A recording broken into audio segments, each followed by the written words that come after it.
U pozorišnoj sali Kulturnog centra u Kuli priređena je svečana akademija povodom 100 godina postojanja fudbalskog kluba Hajduk. Na početku programa intonirana je himna Republike Srbije i prikazan je film čija je tema 100-godišnjica Hajduka. Prisutnima su se potom obratili predsjednik fudbalskog kluba Hajduk Srđan Joksović, generalni sekretar Fudbalskog saveza Vojvodine Dragomir Tanović, predsjednik Opštinskog fudbalskog saveza Sombor Srđan Zavišin, podpredsjednik Opštinskog fudbalskog saveza Kula Željko Varagić, član generacije Hajduka iz 1960. godine Gavrilo Bajagić i nekadašnji igrač i trener Hajduka Željko Račić. U okviru akademije dodeljena su priznanja zaslužnim pojedincima i kolektivima. Na kraju programa intonirana je himna fudbalskog kluba Hajduk, a pesmom su se oglasili i pripadnici navijačke grupe Zulu iz Kulu, čime je veče puno emocija, nostalgije i ljubavi prema ponosu ravnice dobilo svoj efektni zaključak. Predsjednik fudbalskog kluba Hajduk Srđan Joksović rekao je da je velika čast biti na čelu kluba koji slavi vek postojanja i da je to podstrek da se Hajduk vrati tamo gde mu je mesto, a to je vrh srpskog fudbala. Velika je čast biti predsjednik u ova doba, čak i kad je ovih 100 godina, ovaj ovako veliki jubilej, a veliki je izazov da iz ove 4. lige guramo taj klub i da ga vratimo, kao što su već mnogi rekli, na staze koje zaslužuje i na mesto koje zaslužuje, a planovi su baš jasni, kako bih rekao, da se ide gore i da se ozbiljnije radi i nema stajanja, znači iz lige u ligu samo do vrha. Mnogobrojne zvanice iz javnog života, sveštenstva i fudbala bile su prisutne na ovoj svečanosti. Pozivu domaćina odazvao se generalni sekretar Fudbalskog saveza Vojvodine Dragomir Tanović, koji je ovom prilikom istakao da su mnoga velika imena nosila dres kluba iz Kule, a kao nepobitnu činjenicu istakao je to da je Hajduk u vreme kada je on bio igrač i sudija bio jedan od najorganizovanijih klubova u zemlji. Ono što ja mogu da kažem, jer sam ja svojevremeno i igrao protiv Hajduka i kao sudija sudio Hajduku, Hajduk je bio jedan od najorganizovanijih klubova u tadašnjoj Srbiji i Crnoj Gori, znači u najvišem rangu takmičenja i zaista je bio perjanica vojvođanskog fudbala. Iskreno se nadam i zaista im to želim da to u nekoj vrlo bliskoj budućnosti i ponovo bude.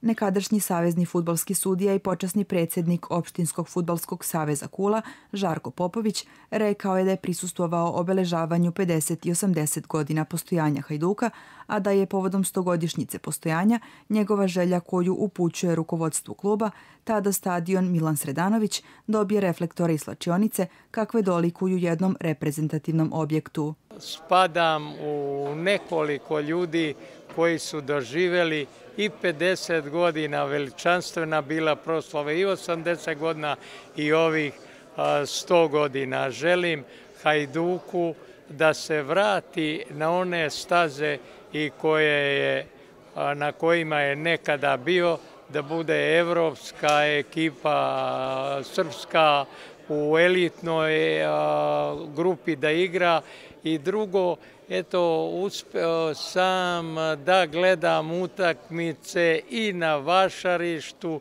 i ovde na ovome velikom stadionu, ali šta bi poželeo? Poželeo bi sada Fudbalskom savezu Srbije i Fudbalskom savezu Vojvodine da konačno Hajduk dobije reflektore i da dobije slačionice koje joj pripadaju. To verovatno će i lokalna samouprava, a i naše krovne organizacije to i činiti, jer naš stadion spada u vrlo lepe i interesantne stadione.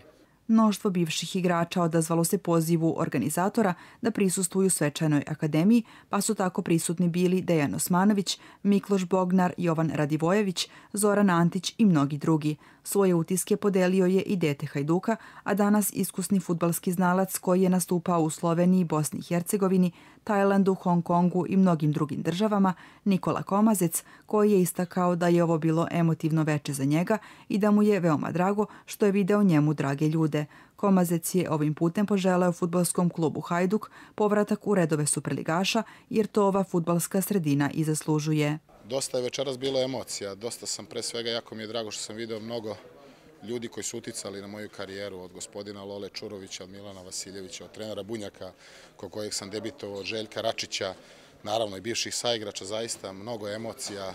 Definitivno Hajduk trenutno nije na nivou na kojem bi trebao da bude, tako da ovo je još jedan dokaz da je Hajduk ipak jako igrao u 4. rangu takmičenja, veliki klub. Videli ste večeras koliko je ovde veličina zaista od trenera, igrača bivših, od ljudi iz fudbala, tako da sigurno nadam se i verujem da će u skorije vreme Hajduk da se vrati na staze stare slave. Tako da mnogo emocija večeras, zaista sam srećan što sam bio ovde i što sam u nekoj istoriji, makar mala tačkica ovog kluba.